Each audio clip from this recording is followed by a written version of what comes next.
नमस्कार। आज हम एक बहुत ही जानी मानी कहानी पर बात करेंगे, लियो टॉल्स्टॉय की द 3 क्वेश्चंस यानी 3 प्रश्न। जी हाँ, और ये कहानी खास तौर पर महाराष्ट्र एसएससी बोर्ड के 10वीं कक्षा के अंग्रेजी सिलेबस का पार्ट 2.2 एक महत्वपूर्ण हिस्सा भी है। बिल्कुल।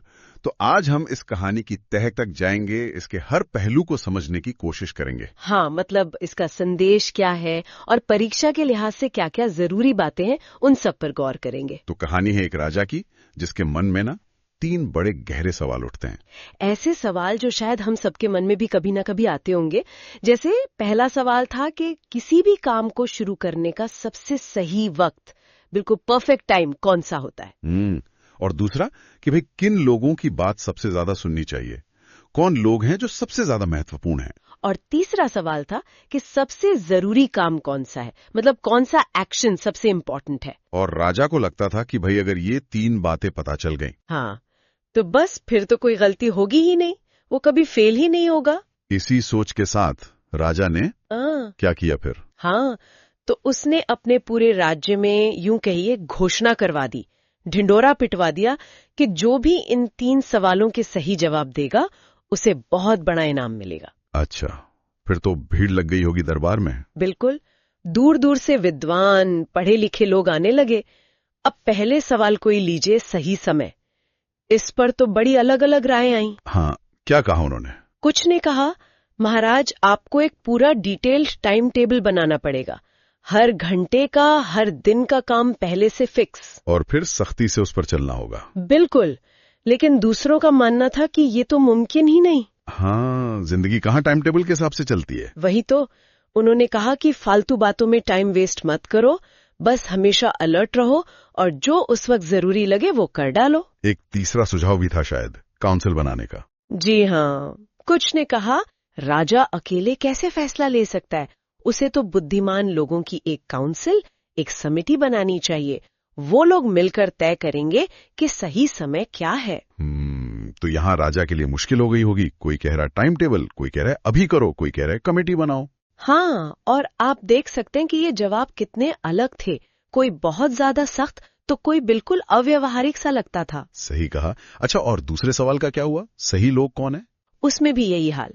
किसी ने कहा राजा के सलाहकार सबसे जरूरी हैं। तो किसी ने कहा होगा पुजारी। हाँ, पुजारी या फिर डॉक्टर या फिर योद्धा, मतलब जितने लोग उतनी बातें, कोई एक राय नहीं थी। और तीसरा सवाल, सबसे जरूरी काम, उस पर भी बहस हुई होगी। जाहिर है, कुछ ने कहा विज्ञान साइंस सबसे इम्पोर्टेंट है, कुछ बोले नहीं जी, लड़ाई का हुनर, युद्ध कौशल, और कुछ का मानना था कि धार्मिक पूजा पाठ ही सबसे जरूरी काम है। अब इतनी सारी अलग अलग सलाहें, राजा तो कंफ्यूज हो गया होगा पूरी तरह। बिल्कुल, उसे कोई भी जवाब ऐसा नहीं लगा कि हाँ ये बिल्कुल सही है, प्रैक्टिकल है, तो उसने किसी को इनाम नहीं दिया। और ये एक इम्पॉर्टेंट पॉइंट है, खासकर एसएससी स्टूडेंट्स के लिए, है ना? जी हाँ, कि सिर्फ किताबी बातें या थ्योरी वो असल जिंदगी की मुश्किलों में हमेशा काम नहीं आती। राजा इसीलिए असंतुष्ट था क्योंकि जवाब प्रैक्टिकल नहीं लग रहे थे। ठीक है, तो जब दरबार में बात नहीं बनी, तब राजा ने क्या किया? तब राजा ने एक अलग रास्ता चुना। उसने सुना था कि पास के जंगल में एक साधु रहता है, बहुत बुद्धिमान माना जाता था उसे। लेकिन एक शर्त थी शायद, वो साधु सबसे नहीं मिलता था। सही पकड़ा, वो साधु सिर्फ आम लोगों से, बिल्कुल साधारण लोगों से मिलता था, बड़े लोगों से, राजा महाराजाओं से नहीं। तो फिर राजा कैसे मिला? राजा ने भी तरकीब निकाली। उसने बिल्कुल आम आदमी वाले कपड़े पहने, अपना घोड़ा, अपने गार्ड्स, सबको पीछे छोड़ दिया और अकेला ही पैदल चल पड़ा साधु की कुटिया की तरफ। अच्छा, ये तो राजा की विनम्रता दिखाता है। हाँ, तो जब राजा वहां पहुंचा, उसने देखा कि साधु अपनी झोपड़ी के सामने जमीन खोद रहा है। काफी बूढ़ा और कमजोर सा था वो, और जमीन खोदते हुए हाँफ रहा था। फिर राजा ने क्या किया? राजा उसके पास गया, नमस्ते किया और अपने वो 3 सवाल पूछ लिए। साधु ने सुना तो, लेकिन कुछ बोला नहीं, बस एक पल राजा को देखा और फिर से खोदने लगा। अजीब था ये तो, कोई जवाब ही नहीं दिया। हाँ, उसका ये चुप रहना बड़ा मतलब गहरा है। शायद वो दिखाना चाहता था कि जवाब कर्म से मिलते हैं, बातों से नहीं, या शायद राजा को परख रहा था।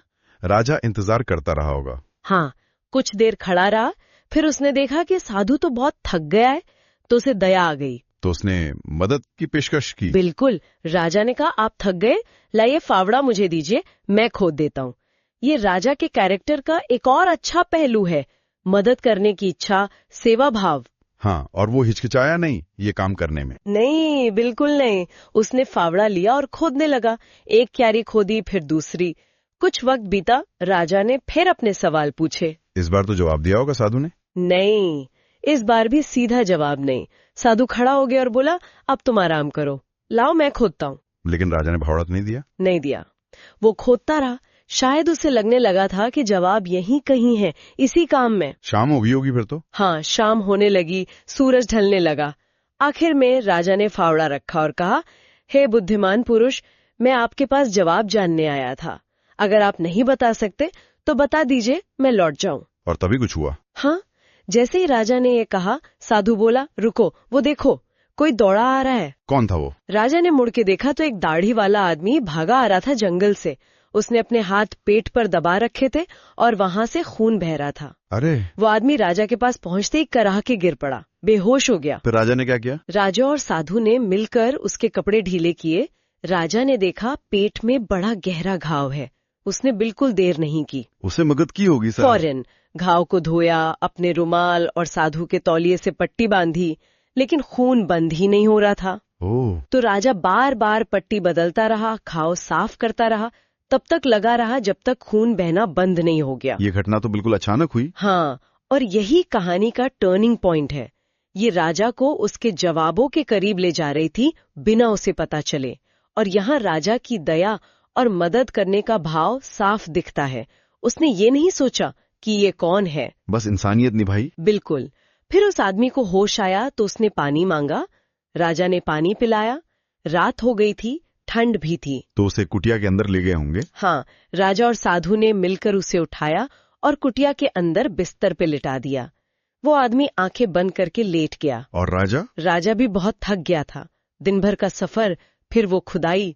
वो कुटिया की दहलीज पर ही बैठ गया और वहीं सो गया। फिर सुबह हुई। हाँ, सुबह जब राजा की आंख खुली, उसे पहले तो समझ नहीं आया कि वो कहाँ है और ये अजनबी कौन लेटा है। तभी उस आदमी ने कुछ कहा। जी, उस घायल आदमी ने धीमी आवाज में राजा से कहा, मुझे माफ कर दीजिए। राजा तो चौंक गया होगा। माफी? किस बात की? हाँ, राजा ने यही कहा, मैं तो तुम्हें जानता भी नहीं, माफी किस लिए। तो उस आदमी ने क्या बताया? वो कौन था? उसने जो बताया वो हैरान करने वाला था। उसने कहा, आप मुझे नहीं जानते, पर मैं आपको जानता हूँ। मैं आपका दुश्मन हूँ, आपसे बदला लेने आया था। क्या? दुश्मन? हाँ, उसने बताया कि राजा ने उसके भाई को मरवा दिया था और उसकी जायदाद छीन ली थी। उसे पता चला कि राजा साधु से मिलने अकेला आया है। तो उसने सोचा कि वापसी में हमला करेगा। बिल्कुल। वो घात लगाकर इंतजार कर रहा था, लेकिन राजा लौटा ही नहीं। जब वो राजा को ढूंढने निकला तो राजा के अंगरक्षकों ने उसे देख लिया और घायल कर दिया। ओहो! उसने कहा, मैं तो मर ही जाता अगर आप मेरे घाव पर पट्टी न करते।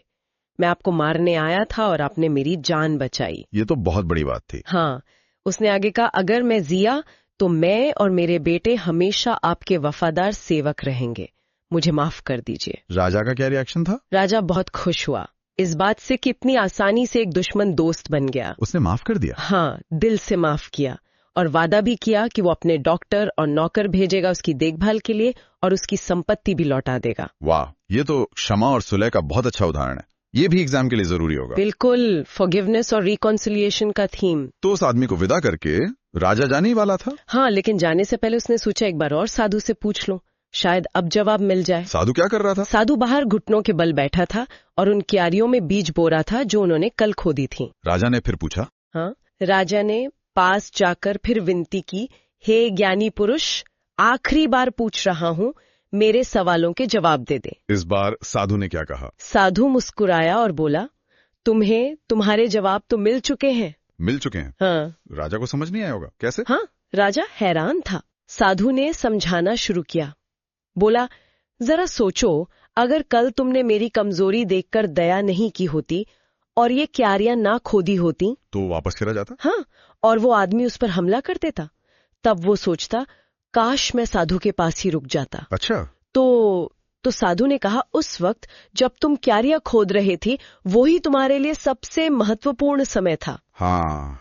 और उस वक्त मैं साधु तुम्हारे लिए सबसे महत्वपूर्ण व्यक्ति था। और काम? और मेरी मदद करना वो तुम्हारा सबसे महत्वपूर्ण काम था। ये तो पहले सवाल का जवाब हुआ एक तरह से, उस स्थिति के लिए। बिल्कुल। फिर साधु ने आगे समझाया, उसके बाद जब वो घायल आदमी आया और तुमने उसकी देखभाल की, हाँ। वो अल तुम्हारे लिए सबसे महत्वपूर्ण समय बन गया, क्योंकि अगर तुम उसकी मदद न करते तो वो तुमसे सुलह किए बिना मर जाता। सही बात है। तो उस क्षण वो घायल आदमी तुम्हारे लिए सबसे महत्वपूर्ण व्यक्ति था। और काम? और तुमने उसके लिए जो किया, उसकी जान बचाना, उसकी सेवा करना, वो तुम्हारा सबसे महत्वपूर्ण काम था। तो इन उदाहरणों से साधु ने आखिरकार वो 3 मुख्य जवाब दिए। जी हाँ। उसने सार बताया। जी। पहला, सबसे महत्वपूर्ण समय। सबसे महत्वपूर्ण समय है अब, नाउ, ये वर्तमान क्षण। अभी। क्यों? क्योंकि यही वो वक्त है जब हमारे पास कुछ करने की ताकत होती है। पास्ट गया, फ्यूचर पता नहीं, पावर तो अब में ही है। ठीक है। और सबसे महत्वपूर्ण व्यक्ति? सबसे महत्वपूर्ण व्यक्ति वो है जिसके साथ तुम इस पल में हो। जो भी मेरे सामने है। हाँ, क्योंकि क्या पता अगले पल क्या हो, हम किसी और से मिले भी या नहीं, तो जो सामने है वो ही इम्पोर्टेंट है। और तीसरा, सबसे महत्वपूर्ण काम? सबसे महत्वपूर्ण काम है उस व्यक्ति की भलाई करना, उसकी मदद करना, उसका अच्छा करना। क्यों? क्योंकि इंसान को दुनिया में भेजा ही इसी नेक काम के लिए गया है। वाह, कितने सरल लेकिन कितने गहरे जवाब हैं ये। बिल्कुल। ये किसी बाहरी नियम पर नहीं, बल्कि हमारे अपने वर्तमान, हमारे साथी और हमारे एक्शन पर टिके हैं। और यही कहानी का सेंट्रल आइडिया है ना, जो स्टूडेंट्स को समझना है। हाँ जी, यही कहानी की नैतिक शिक्षा है। और ये कहानी एक पैराबल का बढ़िया उदाहरण भी है, मतलब एक छोटी कहानी जो कोई बड़ी सीख देती हो। तो परीक्षा के नजरिए से, खासकर एसएससी बोर्ड के लिए मुख्य बातें क्या रही, एक बार जल्दी से दोहरा लेते हैं। जरूर। देखिए, सबसे पहले तो राजा के वो 3 सवाल और विद्वानों के अलग अलग जवाब, और वो जवाब राजा को क्यों पसंद नहीं आए। वो थ्योरी बनाम प्रैक्टिकल वाली बात। बिल्कुल। फिर राजा का चरित्र, वो जिज्ञासु है, विनम्र है, दयालु है, मदद करता है, माफ करता है, ये सब पॉइंट्स। साधु का चरित्र भी बुद्धिमान, शांत, कर्म पर जोर देने वाला। हाँ। फिर वो घायल आदमी वाली घटना, उसका महत्व, वो कैसे कहानी का मोड़ बनती है और उससे दुश्मन का दोस्त बनना। और सबसे जरूरी, वो 3 अंतिम जवाब। हाँ, सबसे महत्वपूर्ण, अब का महत्व, जो साथ है उसका महत्व और उसकी भलाई करना, इनका मतलब और इम्पोर्टेंस। और लेखक का नाम लियो टॉल्स्टॉय, और ये पैराबल क्या होता है ये भी पता होना चाहिए। जी हाँ, ये मुख्य बिंदु है। बहुत अच्छे से समझाया। तो ये थी द 3 क्वेश्चंस कहानी पर हमारी आज की चर्चा। उम्मीद है इससे कहानी को समझने में और खासकर स्टूडेंट्स को परीक्षा की तैयारी में मदद मिलेगी। और अंत में बस एक बात सोचने के लिए छोड़ जाते हैं। अगर साधु ने सही कहा कि सबसे जरूरी वक्त अभी है और सबसे जरूरी काम अपने सामने वाले की भलाई करना है, तो क्या हम असली जिंदगी में ऐसा करते हैं? ये सोचने वाली बात है। कहीं हम अपने अभी को गुजरे कल के अफसोस या आने वाले कल की चिंता में गंवा तो नहीं देते? हाँ, और क्या हम अपने आसपास के लोगों पर उतना ध्यान देते हैं जितना शायद देना चाहिए? इस पर सोचेंगे तो शायद कहानी का सबक हमारी जिंदगी में भी उतर आए।